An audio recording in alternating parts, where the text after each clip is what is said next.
Hi everybody, this is Miss Emily here with Brighter Minds Music in Minneapolis, Minnesota. And today we have a very special guest with us today in our video series.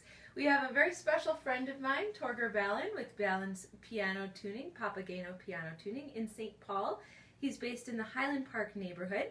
And he's going to tell us a little bit about tuning pianos. Yeah. So Torger, welcome. We're so glad you're here today. Well, thank you. I bet you're excited to get a tuned piano today. We are very excited. It's been a while. The seasonal shift that we've had with the incredible cold temps has done a number on a lot of pianos. When typically it's okay to tune them in October, with the shift that's happened, everything has dropped out. And one of the reasons for that is the tuning pin tension.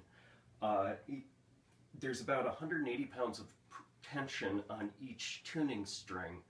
The strings run over the piano bridge, which runs over the soundboard, and the soundboard changes shape. So when it's negative 35 outside, you have a very, very flat soundboard. So what that does is drops the piano. So the pitch of the piano has dropped, and as I can play here, there's a section where I have tuned versus, and that's because the pitch of the piano has dropped. One of the best ways to get around that is to install a damp chaser humidity control system in the piano, and that'll help alleviate the seasonal shift, but it's not going to solve it completely.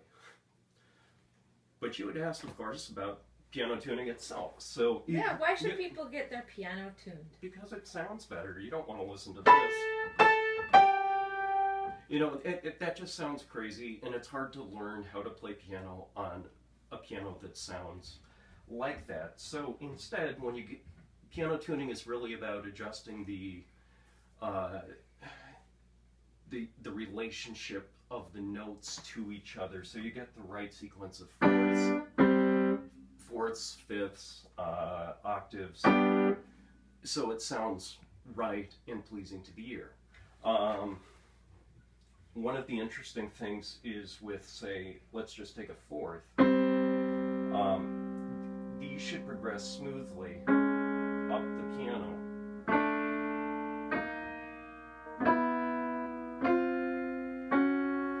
Fifths should do a similar thing.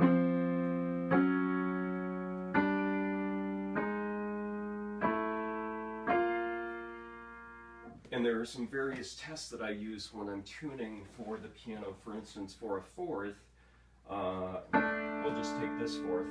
And fourths need to be a little wide, so what we do is we check them with a note below, and we're comparing the beat rate. So this is the initial beat rate to the upper beat rate, and it's slightly faster, but slightly by a whisker.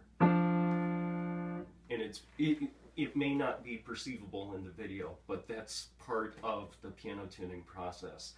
The test for fifths is a little different. Let's see, I need to find a good one here.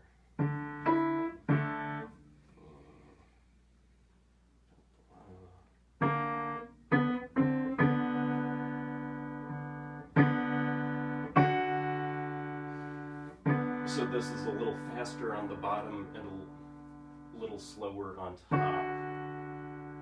It's a little more perceptive. Now when you say faster and slower, what does that mean? It's the actual beat rate, right? So, where'd it go? There it is. Okay, so you hear a wah wah wah wah wah wah wah wah. Wah wah wah wah wah wah.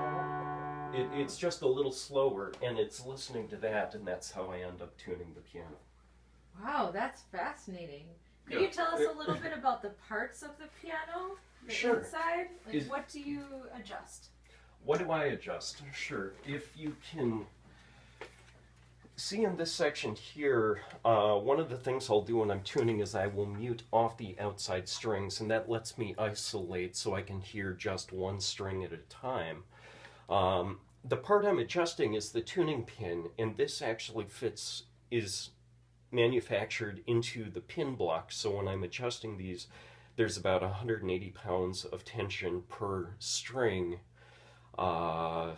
which, you know, at the end of a day, at the end of a week, can really hurt a shoulder. But that's a different point. So it's adjusting these pins, getting them to set into place, and usually, you know, piano tunings are going to be good for 6 months before they need to be readjusted. Very good. Yeah. On the inside of the piano action, we have the piano hammers, and they strike the strings, and that's what transfers the tone from the touch of the key to the key itself, to the note itself, and produces the music. A lot of the times, pianos will be purchased new or slightly used, and they'll be voiced at the store. But one of the things that happens over time of a piano is the hammers will get harder, and they'll actually brighten up. So almost without realizing it, typically a customer will find that the piano has brightened up in tone to the point where after 10 years, 15 years, they're thinking about a new instrument because it suddenly has a rock quality vocal performance voice to upright, brash attack. And the fix for that is essentially manipulation of the hammer felt, which voices the piano back down. In some extremes, it has taken some pianos from, think, bright and brash rock concert vocal quality to lyrical Broadway. And the lyrical Broadway is a lot more easier to play with if you're trying to get certain aspects out of the piano. So there are various ways to improve the piano that a lot of people don't realize. Voicing is one of them. Another is service for the touch of the instrument, because essentially when you push down the key, it turns into approximately 2 inches of travel at the hammer. So 3/4 of an inch at the end of the key turns into about 2 inches at the hammer, and what that ends up translating to is, let's just say the piano has not been regulated recently, what you'll have is an inefficient action. And when I come across these in the fields, students, homes, etc., it's, when you're playing it, it's like riding a bike with flat tires. It's a lot of work at the beginning of the season to take the bike out for a spin and to realize you forgot to pump up the tires and you're claiming you're not that out of shape. But it's possible to pump the tires back up, get the performance back out of the instrument. So the service for touch is another wonderful way to get more from a current instrument. Very good. This is quite fascinating. Could you tell us a little bit about your business and how we can learn more about your tuning services? Sure. I have been in business since 2005. I have become a full-time piano technician in the Minneapolis, St. Paul area. There have been several other technicians recently who have passed. So I remember some of my mentors, Charles Frustruck and Russ Harden as well, because they both did marvelous work. So it's becoming more and more difficult to find good piano techs in the area. So I remember them. I guess, to get back to the subject at hand, I've been tuning and repairing. I have a local college. There are a number of churches that use my services, and one of my favorite aspects about the job is literally bringing order to chaos.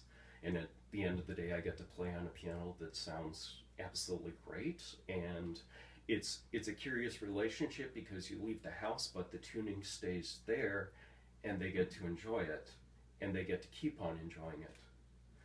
So it's very rewarding.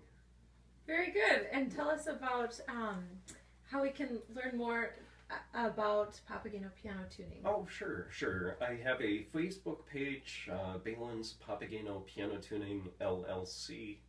You can like us there. Otherwise, you can visit our website, papagenopianotuning.com. The name Papageno, I get this question all the time. It's actually a character out of Mozart's The Magic Flute, one of my favorite operas. So it's a classically named business for essentially the love of opera and for the love of music. Very good.